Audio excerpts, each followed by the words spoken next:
Hello दोस्तों, स्वागत है आज की मेरी इस वीडियो में। आज मैं लेकर आ गया हूँ कक्षा 10 विषय हिंदी का मॉडल पेपर। आपका इस साल जो आपका 2023 में परीक्षा होनी है उसके लिए आपका जो यूपीएससी ने बोर्ड का मॉडल पेपर जारी किया है वो इस तरीके से है।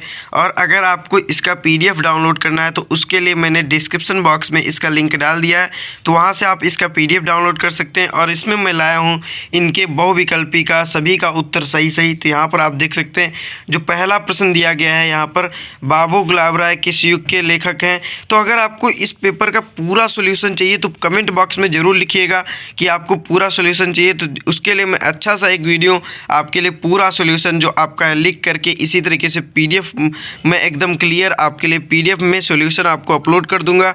तो इस तरीके से आपका यहाँ पर पहला प्रश्न है। तो अगर आपको सॉल्यूशन चाहिए तो ज़रूर कमेंट करिएगा। तो यहाँ पर शुरू करते हैं हम पहले प्रश्न से। बाबू गुलाब राय किस युग के लेखक हैं। तो बाबू गुलाब राय आपके जो हैं वो हैं द्विवेदी युग के लेखक हैं, आपके द्विवेदी युग के लेखक हैं बाबू गुलाब राय। फिर अगला आपका प्रश्न पूछा गया है, चिंतामणि किस विधा की रचना है। तो चिंतामणि जो है वो आपकी निबंध विधा की रचना है।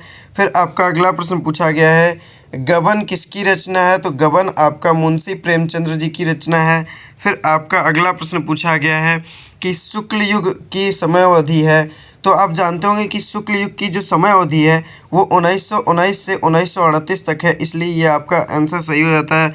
फिर आपका अगला प्रश्न पूछा गया, नीड़ का निर्माण फिर किस विधा की रचना है। तो विधा आपको इसमें बताना है कि नीड़ का निर्माण जो है वो किस विधा की रचना है, तो वो आपकी आत्मकथा विधा की रचना है। फिर आपका अगला प्रश्न पूछा गया है, प्री प्रवास किस युग की रचना है। तो आपका जो प्री प्रवास है उसकी जो युग है वो द्विवेदी युग का रचना है, द्विवेदी युग की रचना है। फिर आपका यहाँ पर पूछा गया है कि मधुशाला किसकी रचना है। जो मधुशाला रचना है वो किसकी रचना है। तो यहाँ पर मधुशाला जो है हरिवंश राय बच्चन जी की रचना है। फिर आपका है भारत भारती किसकी रचना है। तो भारत भारती जो है वो है आपकी मैथिली शरण गुप्त जी की रचना है, भारत भारती। फिर आपका अगला प्रश्न पूछा गया है कि आधुनिक काल कब से कब तक है। तो आधुनिक काल आप जो जानते हैं कि आधुनिक काल यानी कि जो चल रहा है, तो आपका यहाँ पर एक ऑप्शन दिया गया है 1843 से अब तक, तो ये आपका आधुनिक काल है। फिर आपका अगला प्रश्न पूछा गया है, मतीराम किस युग के लेखक हैं। तो मतीराम आप जानते होंगे कि रीति काल के लेखक हैं मतीराम। फिर आपका अगला प्रश्न पूछा गया है, हास्य रस का स्थायी भाव है।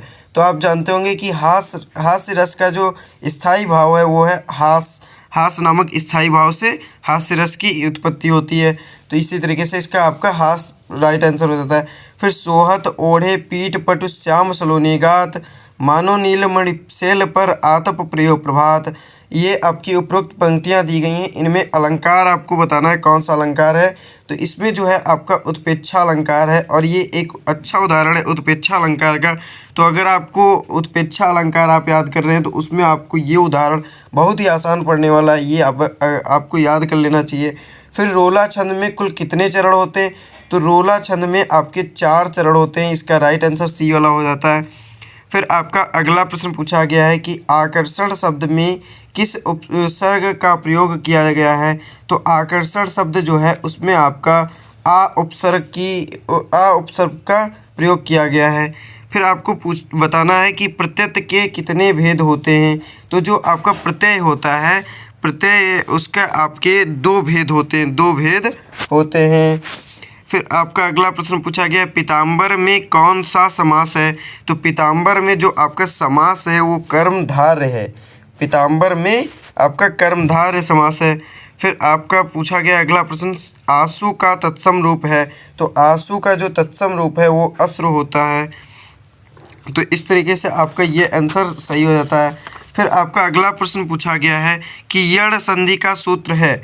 तो यण संधि का जो सूत्र है वो है इको यणचि, ये वाला सी नंबर वाला आपका सही हो जाता है। फिर आपका फलस्य शब्द का वचन एवं विभक्ति लिखना है। तो फलस्य शब्द जो है आपका वो षष्ठी विभक्ति और एक वचन का ये है। तो फलस्य शब्द का वचन और विभक्ति क्या है, षष्ठी विभक्ति है और एक वचन है। फिर आपका अपठत धातु एक का वचन एवं पुरुष लिखना है। जो अपठित धातु है उसका कौन सा पुरुष है और वचन ये आपको लिखना है। तो यहाँ पर आपको ये जो अपठित है वो प्रथम पुरुष एक वचन का शब्द है, धातु है। तो इस तरीके से आपको ये लिख देना है। फिर आपका वर्णात्मक प्रश्न खंड बा शुरू हो जाता है। तो इस तरीके से आपको ये प्रश्न दिए गए हैं और बहुत ही इंपॉर्टेंट प्रश्न है, इनको आप ज़रूर पढ़े रहिएगा। अगर आप इसका PDF ज़रूर ही आप इस वीडियो की आप डिस्क्रिप्शन बॉक्स से डाउनलोड कर लीजिएगा, आपको वहाँ से बहुत ही फ़ायदा होने वाला है। तो अगर आपको पूरा सॉल्यूशन चाहिए तो कमेंट बॉक्स में लिखना ना भूलें कि आपको पूरा सॉल्यूशन चाहिए, और चैनल को भी सब्सक्राइब कर लीजिए क्योंकि मैं आपके लिए बहुत ही इंपॉर्टेंट चीज़ें ऐसे ही अपलोड करता रहूँगा, आगे की सब्जेक्ट्स के भी। तो मिलते हैं अगले वीडियो में, तब तक के लिए धन्यवाद।